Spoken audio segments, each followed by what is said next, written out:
श्रीमद्गोल्लमामिडाढनगरे मध्येऽभिमानोत्तमे पीठे रत्नमये धनुःशरधरं राजीवनेत्रोज्ज्वलं सीतालक्ष्मणसंयुतं हनुमता संसेव्यमानं प्रभुं भक्ताभीष्टबलप्रदान्निरतं कोदण्डरामं भजे.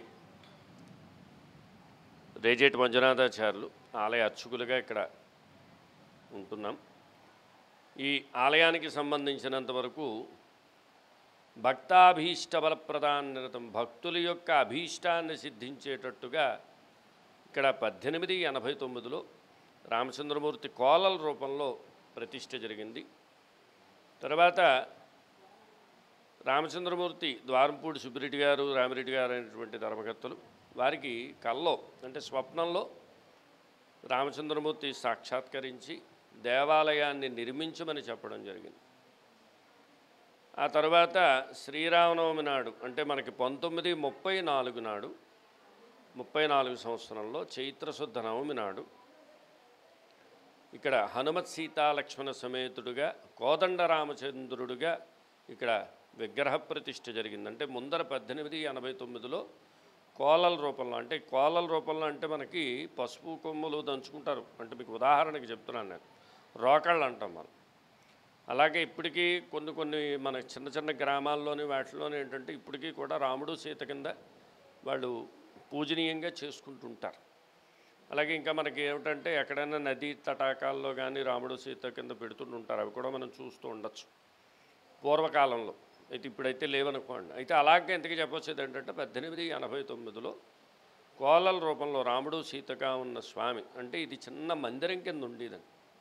ఈ మందిరాన్ని 34 దగ్గరికి వచ్చేటప్పటికి విగ్రహ ప్రతిష్ఠ జరిగింది. ద్వారంపూడి సుబ్బిరెడ్డి గారు, రామిరెడ్డి గారు ఆలయ ధర్మకర్తలు వాళ్ళు సొంత ద్రవ్యంతో, ఎక్కడా కూడా ఇది నాకు కావాలని కానీ లేకపోతే వాళ్ళు చేయి జాచి అడగడం కానీ ఇంకేమీ లేదండి. వాళ్ళ స్వశక్తిగా సంపాదించిన సొమ్ము ఏదైతే ఉంటుందో ఆ సొమ్మును మాత్రమే దేవాలయానికి పెట్టి, అంటే అలాగని ఒక వ్యాపారంలో 10 రూపాయలు సంపాదిస్తే అందులో ఒక 2 రూపాయలో తీసి రామచంద్రమూర్తికి ఇచ్చేటట్టుగా భావించి అలా కష్టపడి కట్టిన దేవాలయం. ఇక రామచంద్రమూర్తి ఉన్నాడు అని ఒక మనకి నిర్ధారణ రావాలి అంటే ఇప్పుడు మీరు చూస్తున్న ఇంత దేవాలయాన్ని కట్టడం అంటే సాధ్యాసాధ్యమైనటువంటిది కాదు. అంటే రామచంద్రమూర్తి ఇక్కడ మనకి నిలవై ఉన్నాడు, కొలువై ఉన్నాడు అనే విషయాన్ని మనం ఖచ్చితంగా తెలుసుకోవచ్చు. ఎందుచేతంటే ఇంత దేవాలయాన్ని నిర్మించాలంటే దేవతలకి సాధ్యమవుతుంది తప్ప ఇప్పుడు మనుషులకి సాధ్యమవుతుంది. ఒకటి. రెండోది ఏంటంటే ఒకే కుటుంబంతో ఇక్కడ దేవాలయం నిర్మించడం జరిగింది. అయితే ఇక్కడ పాంచరాత్రాగమోక్తంగా వైష్ణవ సాంప్రదాయ ప్రకారంగా 1932 అంటే మా తాతయ్య గారు వచ్చి, అంటే వెంకటరమణాచార్య గారు, రేజేటి వెంకటరమణాచార్య గారు ఆయన్ని ముందర తీసుకొని వచ్చి ఏంటంటే 2 సంవత్సరాల కాలం పాటు వారి చేత ఆ యంత్రానికి సంబంధించినంత వరకు జపాలు చేయించి ఆ యంత్రాన్ని 34లో విగ్రహ ప్రతిష్ఠ జరిగింది. అంటే ఇక్కడ రామచంద్రమూర్తి కన్నా ముందర మా తాతయ్య గారిని తీసుకొచ్చారు. అంటే అర్చకులను ముందర ప్రతిష్ఠ చేశారు. వారికి గృహాన్ని ఇచ్చి ఆ తర్వాత అందులో ఉంచి అక్కడి నుంచి జపాలు ప్రారంభం చేసి రామచంద్రమూర్తిని నిర్వహించడం జరిగింది. అందువల్ల ఏంటంటే ఇప్పుడు నాది 4వ తరం. ఇక తర్వాత ఇంకోటి ఏంటంటే ఈ దేవాలయానికి సంబంధించినంత వరకు మీరు ఇప్పుడు చూస్తున్న తూర్పు గోపురం, ఈ తూర్పు గోపురానికి 160 అడుగులు. ఈ వెనకాతలు ఉన్న పశ్చిమ గోపురం 200 అడుగులతో నిర్మించబడి ఉన్నది. తూర్పు గోపురానికి పశ్చిమ గోపురానికి ఏమిటండి తేడా అంటే వాస్తు సిద్ధాంత ప్రకారంగా తూర్పు వైపున కన్నా పశ్చిమం వైపు ఎత్తు ఉండాలి. కాబట్టి 200 అడుగులతో నిర్మించడం జరిగింది. తర్వాత ఈ తూర్పు గోపురానికి సంబంధించినంత వరకు కూడా రామాయణం, భారతం, భాగవతం ఏవైతే మనకి పురాణాలు చెప్పబడి ఉన్నాయో ఆ పురాణాలకి సంబంధించిన ఒక్కొక్క ఘట్టాన్ని కూడా తీసుకొని వాళ్ళు ఆ గోపురాల మీద నిర్మించడం జరిగింది. ఆ తర్వాత ఏంటంటే మధ్యలో ఉన్నది గర్భగుడి. ఈ గర్భగుడి మీద ఏంటంటే బాలరామాయణం, అంటే రామచంద్రమూర్తి పుట్టిన దగ్గర నుండి సీతా కళ్యాణం వరకు జరిగింది ఏదైతే ఘట్టం ఉంటుందో ఆ ఘట్టాన్నంతా కూడా మీకు మధ్యగోపురం అంటే గర్భాలయం మీద పెట్టడం జరిగింది. తర్వాత పశ్చిమ గోపురం దగ్గరికి వచ్చేటప్పటికి రామచంద్రమూర్తి వనవాసానికి సంబంధించినవి, అలాగే భాగవతం, అలాగే మనకి సప్తఋషులకి సంబంధించినంతవరకు, అలాగే అష్టదిక్పాలకులకి సంబంధించినంతవరకు, ఆదిత్యాది నవగ్రహాలకి సంబంధించినంతవరకు, అలాగే సుందరకాండ పారాయణకి సంబంధించిన ఘట్టాలు ఏవైతే మెయిన్ ఘట్టాలు ఉంటాయో, అలాగే గజేంద్ర మోక్షం, భాగవతం కూడా అని చెప్పాను. ఇలాగ ఈ ఒక్కొక్క ఘట్టాన్ని కూడా నిర్మించడం జరిగింది వాళ్ళ కష్టానికి. ఇక తర్వాత ఇంకోటి ఏంటంటే, ఈ దేవాలయానికి సంబంధించినంతవరకు, అంటే ఈ దేవాలయం అనడానికి కారణం ఏంటంటే, మిగిలిన ఏ దేవాలయాలకైనా మనం వెళ్ళినట్టయితే ఈ గాలిగోపురానికి ఎక్కడానికి అవకాశం ఉండదు. కానీ వాళ్ళు ఆ రోజున ఆలోచించింది ఏమిటయా అంటే, మనం పుస్తకాలు రాసుకున్నవి కనిపిస్తాయో లేదో తెలియదు, కానీ విగ్రహ రూపంలో ఉన్నది ఖచ్చితంగా కనిపిస్తుందని ఒక ఉదాహరణకు వచ్చినట్టున్నారు. కాబట్టి ఏంటంటే, మన చిన్నపిల్లలు, మన తర్వాత తరాలు ఎవరైతే ఉన్నారో వాళ్ళందరికీ కూడా రాముడి గురించి తెలియాలి, మన భాగవతం గురించి తెలియాలి, మన హిందూ సాంప్రదాయం గురించి తెలియాలి. అయ్యా పుత్రుడు ఎలా పుట్టాలి అంటే ధ్రువుడికి సంబంధించిన విషయాన్ని తెలుసుకోవచ్చు, ప్రహ్లాదుడికి సంబంధించిన, ఇలాగ ప్రతీది కూడా వాళ్ళకి అక్కడ ఏంటంటే మనం చూపించాలి. ప్రతి అంతస్తు అంటే మనకు 11 అంతస్తులు ఉంది. ప్రతి అంతస్తు మీద మనం ఎక్కి పిల్లలకి చూపించాలి. రే బాబు రామచంద్రమూర్తి ఎలా ఉన్నారు, సీతామారి. ఈ ఘట్టం వాళ్ళు అడిగితే ప్రశ్నకి మనం సమాధానం చెప్పడం వలన, అంటే మీకు ఇక్కడ సుందరకాండలో ఇంచుమించులో రామాయణాన్ని కనీసం ఒక 10 సార్లైనా చెప్పుకుంటాడు ఆంజనేయ స్వామి. కాబట్టి సీతాంవారి దర్శనం జరిగింది, లోక కళ్యాణం జరిగింది. అలాగే రామచంద్రమూర్తి, అలాగే ఏంటంటే ఇక్కడ గోపురం ఎక్కడం వలన రామచంద్రమూర్తి శబ్దాన్ని మనం చెప్పడం వల్ల వాళ్ళకి విశేషమైన ఫలితం వాళ్ళకి లభిస్తుంది. వాళ్ళకి విద్య, అభివృద్ధి అన్నీ కలిగిస్తాయి. ఇక ఈ 3 గోపురాలు. దీని తర్వాత ఏంటంటే ఇక్కడ అందరికీ ఆకర్షణీయంగా ఉండేది ఏమిటంటే అద్దాల మందిరం. అద్దాల మందిరానికి సంబంధించినంతవరకు ఈ గాలిగోపురాల మధ్యలో అద్దాల మందిరం ఉంటుంది.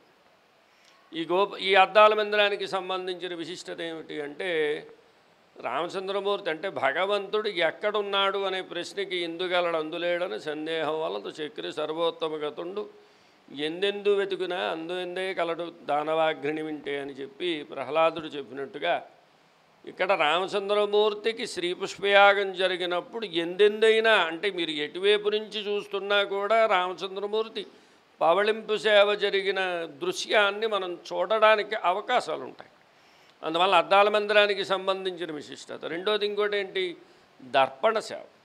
అంటే మనకి పూర్వం పందిరి మంచాలు ఉండేవి. ఆ పందిరి మంచాల్లో ఏంటంటే ఇటార్థం ఉంటుంది. ఉదయం లేవగానే మన మొహాన్ని మనం చూసుకున్నట్టయితే లక్ష్మీప్రదంగా ఉంటుందని శాస్త్రవచనం చెప్తున్నారు. కాబట్టి అలాగా ఇక్కడ మనం రామచంద్రమూర్తి ఉదయం లేవగానంటే మనకి ఈ అష్టమంగళాల్లో దర్పణం కూడా ఒకటి. అంటే మత్స్యయుగ్మం, అలాగే దర్పణం, అలాగే మీకు ఏదైతే సూర్యచంద్రుడు, కుంభం, కన్య, ఇవన్నీ ఎలాగైతే అష్టమంగళాలు చెప్పాడో అలాగా అందులో మెయిన్ అంటే మీకు ఇలాగే ఆవు, గో, తర్వాత ఏంటంటే ఏనుగు, అశ్వం అంటే గుర్రం, ఇవన్నీ ఎలాగైతే అష్టమంగళాల్లో చెప్పాడో అలాగా ఇక్కడ ఏంటంటే దర్పణాన్ని మెయిన్గా తీసుకొని ఆ అద్దాల మందిరంగా నిర్మించడం జరిగింది. ఈ అద్దాల మందిరం దగ్గర ఏమిటంటే శ్రీరామనవమి ఇక్కడ మనకి పాంచరాత్రాగమంగా కళ్యాణోత్సవం జరుగుతుంది. ఈ శ్రీరామనవమి నాడు వెళ్ళిన 6వ రోజున శ్రీ పుష్పయాగం అని చెప్పి, అంటే రామచంద్రమూర్తి సంవత్సర కాలం పాటు భక్తులందరికీ కూడా కోరికలు తీర్చడానికి కష్టపడి ఉంటారు. కాబట్టి ఆయన సేద తీరుతాడనమాట. అంటే శ్రీ పుష్పయాగం నాడు శ్రీరామనవమి వెళ్ళిన 6వ రోజు పవళింపు సేవ, స్వామి పవళింపు సేవ జరుగుతుంది, సేద తీరుతాడు. అది దానికి ప్రత్యేకంగా శ్రీరామనవమి వెళ్ళిన 6వ రోజు జరుగుతుంది. ఇక ఇక్కడ రామచంద్రమూర్తి విశిష్టత ఏమిటి అంటే భక్తాభీష్ట బలప్రదాన్నిర్థం. భక్తాభీష్టం అంటే భక్తుల యొక్క కోరిక. ఏమిటా కోరిక అంటే సంతానానికి సంబంధించిన వాళ్ళు ఎవరైతే ఇక్కడ ఉన్నారో వారికి ఈ శ్రీరామనవమి నాడు వచ్చి ఆ తలంబ్రాలు తీసుకొని వారేంటంటే శ్రీరామనవమి నాడు ఉపవాస దీక్షగా ఉండి ఆ తలంబ్రాలను తీసుకొని ఆ తలంబ్రాలు ఇంటికి పట్టుకొని వెళ్ళి పరవణం చేసుకొని ఆ పరవణాన్ని రామచంద్రమూర్తికి ఒకసారి చూపించి, స్వామి నాకు సంతానాన్ని కలిగించే భాగ్యాన్ని నాకు ఇయ్యని చెప్పి మనసా వచస కర్మణ కోరుకొని ఆ ప్రసాదాన్ని భుజించినట్టయితే వాళ్ళకి ఖచ్చితంగా సంతానం కలుగుతుంది. ఏమిటి దానికి ఒక నిర్ధారణ ఏమిటంటే, ఆ సంతానం కలిగిన వాళ్ళని మళ్ళీ శ్రీరామనవమి నాడు వాళ్ళు పిల్లల్ని తీసుకొని వస్తారు. పిల్లల పాట అంటారు అక్కడ. అంటే ఈ పిల్లాడిని ఇచ్చి మళ్ళీ ఆ పిల్లాడిని తీసుకోవడం జరుగుతుంది. అది ఒక ప్రత్యేకత. ఇక తర్వాత వివాహానికి సంబంధించినంత వరకు మనకి ఉమాసంహిత చెప్తున్నది ఏంటంటే సీతారామ కళ్యాణాన్ని చూసినా సీతారామ కళ్యాణాన్ని పారాయణ చేసినా కూడా వివాహం జరుగుతుందని. కాబట్టి ఏంటంటే ఆ సీతా కళ్యాణం జరిగింది ఏదైతే ఆ వివాహానికి సంబంధించిన అవ్వలేని వాళ్ళు ఎవరైతే ఉంటారో వారు ఆ తలంబరాలను కానీ శిరస్సు పైన ధరించినట్టయితే వాళ్ళకి ఖచ్చితంగా సంతానం అది వివాహం అవుతుందని ఇక్కడ భక్తుల యొక్క ప్రగాఢ విశ్వాసం. ఇక ఇక్కడ ఈ భక్తులకి సంబంధించినంత వరకు వచ్చిన నిత్యాన్నదానం ఇప్పుడు అంటే మేము అర్చకులుగా 4వ తరం, ఇప్పుడు ఆయన ధర్మకర్త గారు కూడా 4వ తరంగా ఉన్నారు, ద్వారంపూడి శ్రీరామ్ మురళీకృష్ణ శ్రీనివాసరెడ్డి గారు. ఆయన వచ్చాక ఏం చేశారంటే అయ్యా వచ్చి ప్రతి ఒక్కరికి కూడా అన్నదానం ఉంటే బాగుంటుంది, ఎందుకంటే ఆ అన్నదానం చేసినట్టయితే ప్రతి ఒక్కరికి భోజనానికి సంబంధించినంత వరకు పెడితే బాగుంటుందని ఆయనకు ఒక ఆలోచన వచ్చి ఇక్కడ ప్రతిరోజు కూడా అన్నదానం కూడా నిర్వహించడం జరుగుతున్నాయి. ఇక దీని తర్వాత ఏంటంటే ఇక్కడ ఈ దేవాలయంలో విశేష పూజలు అర్చనలు ఏంటంటే శ్రీరామనవమి నాడు, తర్వాత ముక్కోట ఏకాదశి అంటే మన వైకుంఠ ఏకాదశి, తర్వాత క్షీరాబ్ది ద్వాదశి, రేపు జరగబోయే హనుమత్ జయంతి, ఈ 4 కూడా విశేషంగా ఇక్కడ ఉత్సవాలు జరుగుతాయి. జై శ్రీమన్నారాయణ.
समर्पयामि आनन्दपूर्णीराजनन्दशयामि